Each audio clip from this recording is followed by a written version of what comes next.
నమస్తే. నా పేరు శశి, ఏబీవీపీ ఇందూరు విభాగ్ కన్వీనర్. అఖిల భారతీయ విద్యార్థి పరిషత్ ఏబీవీపీ ఆధ్వర్యంలో ఈరోజు ప్రెస్ మీట్ నిర్వహించడం జరిగింది.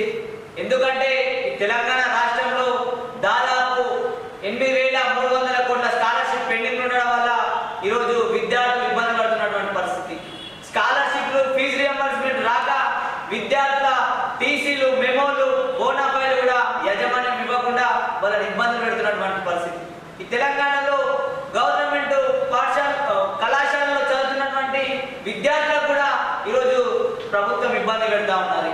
ఒక పేద మధ్యతరగతి, బలమైన బడుగు మధ్యతరగతి విద్యార్థులు ఈరోజు కళాశాలలో చదువుకుంటే వాళ్ళ పై చదువు చదవడానికి వాళ్ళ టీసీలు, బోనాఫైలు ఇస్తలేనటువంటి పరిస్థితి. ఒక పేద విద్యార్థిని చదువుకోకుండా చేస్తున్నటువంటి ప్రభుత్వం విద్యార్థులను ఎంత చిన్న చూపు ఇస్తుందో ఈ సందర్భంగా అర్థమవుతా ఉన్నది. విద్యార్థుల బడ్జెట్ విషయంలో కూడా చాలా తక్కువ బడ్జెట్ ఈ తెలంగాణ పెట్టడం జరిగింది. అదేవిధంగా ఇప్పుడు చూసుకున్నట్టయితే స్కాలర్షిప్లు ఇవ్వకుండా, స్కాలర్షిప్లు ఏమన్నా భిక్ష కాదు, మేము అడుక్కునే భిక్ష కాదు, విద్యార్థుల హక్కు అని ఈ తెలంగాణ ప్రభుత్వానికి ఏబీపీ తెలియజేస్తా ఉన్నది.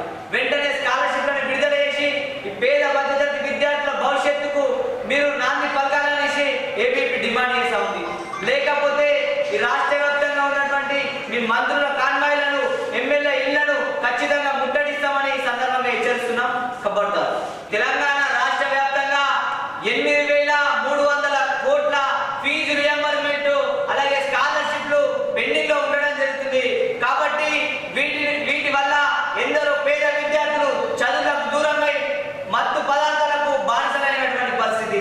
ఈరోజు వారికి న్యాయం చేయాలనేసి ఏబీవీపీ ప్రెస్ మీట్ నిర్వహిస్తుంది. కాబట్టి మీరు నిమ్మకు నీరెత్తినట్టు ప్రవర్తిస్తూ మీరు అసెంబ్లీలో పడుకోకుండా విద్యార్థుల సమస్యలను పట్టించుకొని స్కాలర్షిప్లను విడుదల చేయాలనేసి ఏబీవీ డిమాండ్ చేయడం జరుగుతుంది. కాబట్టి వెంటనే చేయకపోతే రాష్ట్ర వ్యాప్తంగా ఉద్యమాలు చేస్తాం, రాష్ట్ర రోకోలు చేస్తాం.